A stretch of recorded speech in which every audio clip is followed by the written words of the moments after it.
Here and welcome to another video. In today's video I'm going to teach you guys how to snipe in Black Ops Cold War.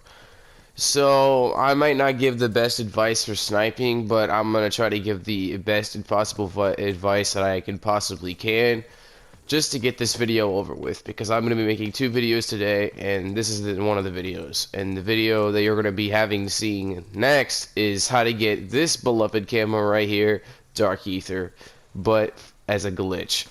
But alright guys, I'm going to tell you guys the simplest settings possible, attachments, so that way you guys can test them out. So that way you guys can learn how to snipe. I'm not going to tell you guys how to snipe specifically just like me. I'm going to give you guys attachments and all that type of stuff, and you can test them out yourself. And without further ado, let's get right to settings here, because I'm not going to worry about it. You guys are going to have to also, if you guys want to, you guys have to play on flip, so that way you could shoot with your R1 and L1 instead of your L2 and R2, or LT or RT on Xbox. Or actually, I think it's different. Actually, I would prefer shooting with that on the LT and RT on Xbox, because the bumpers on the Xbox controllers are kind of different to the PlayStation controllers, just saying, because I'm on a PS4, as you guys can see on that screen, I'm on a 4. And I'm going to tell you guys about aim assist. Aim assist, you need to change this. I mean, unless if you're good with standard.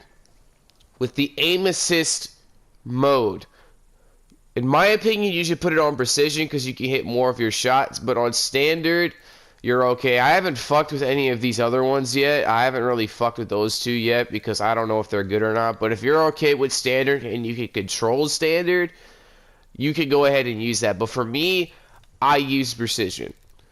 That's actually it of the settings, really. Yeah, that's gonna be it for the settings.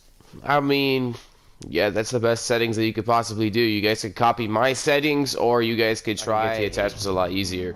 So, for the attachments, I'm gonna tell you. So for the Swiss, we're gonna go up first. For the Swiss, you really don't need a stabilizer. You can use a stabilizer if you want to, but you really don't need it. For the barrel, you obviously have to have Tiger Team, because that's the biggest barrel, or the barrel that you're actually gonna need for this sniper, because this sniper is a hit markering machine. Trust me, it is a hit markering machine, which means, but if you have Tiger Team, you get barely any hit markers. And you're gonna also have Tiger Team Spotlight for reveal distance, so you can see see a big red dot on their heads. For the underbarrel, you're gonna be needing the patrol bipod.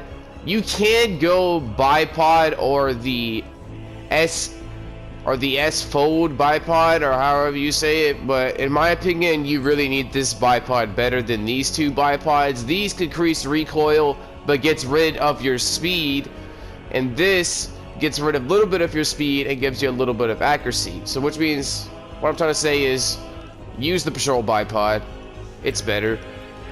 Alright, for the wrap, you can, alright, I had to change the wrap because I had it in wrong. You could either do the serpent wrap or the airborne wrap. These two work the same thing, but the thing is about the serpent wrap gets you time out more of your scope. For example, if you're starting to quick scope, I mean, I can tell you guys that at the end of the video, or before I end the video.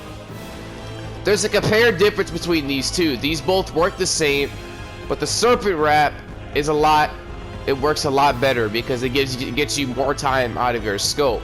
For the last attachment for the Swiss, we're gonna do no stock. If you guys want to, you guys can have no stock for the Swiss, or do the Raider stock. It's either one of these stocks, no stock or Raider stock. It's between one of those, but in my opinion, the no stock works a lot better. So the Swiss is out of the way. We're gonna get over with the last sniper, which is the Tundra, or I'm gonna do the Pellington next, but trust me, I'm gonna do the Tundra, which is, these two are my favorite snipers in the game, but we're not gonna talk about that. For the Tundra here, you guys are going to be needing the Tiger Team barrel. You obviously want the Tiger Team barrel. Like I said with the Swiss, you don't really need the stabilizer on the gun unless If you guys don't want to do the fucking, or if you guys don't want to do the stabilizer, you guys can always either put Tiger Team Spotlight on or put on one of these grips. You guys can put that on. Alright, we're going to move on to the underbarrel, which is the S-fold speed grip. We're going to move on to that speed grip. If you guys can either put on the speed grip or the bipod. I think these both work the same way, but they both give horizontal and vertical recoil control, which in my opinion you really don't need for this sniper. But this is what you need. Like I said, if you guys don't want to put on either of these speed grips, you can go to the body here and put on Tiger Team Spotlight. Excuse me, but for the you can always put Tiger Team Spotlight on if you guys want that big reveal distance. For the magazine, you're gonna need a 7-rounder magazine. It may not show as 7, but you're gonna get 6. The only reason why it's gonna show as 6 is because of this, or one of these attachments are do the ammo, but it doesn't matter. 6, 7, it don't really matter. You'll lose an extra shot out of it.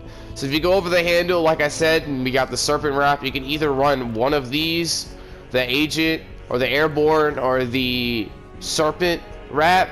These both work the same way. I'm gonna explain this again. These both work the same way, but with the serpent wrap, you get more time, or when you're trying to quick scope, you get out of your scope quicker with the serpent wrap on than the airborne on. But these work the same way, but the timing of the scope, serpent wrap is gonna win that. And you can either put on marathon pad or raider pad. You can either put one of those on, but in my opinion, I would prefer the marathon pad because you get sprint of fire time. But with this, you also get sprint of fire time and aim. You also get aim walking movement speed, which you really don't need. But I would prefer this. But guys, that is how you guys how to snipe in Cold War. Like I said, I will show you guys the difference between the serpent wrap and the... I'm giving you guys the best, that was the best tips I could possibly can, and I don't know if anybody's gonna fucking think this is helpful, but if you guys think this is helpful, type it down in the comment section. I'll catch you guys later.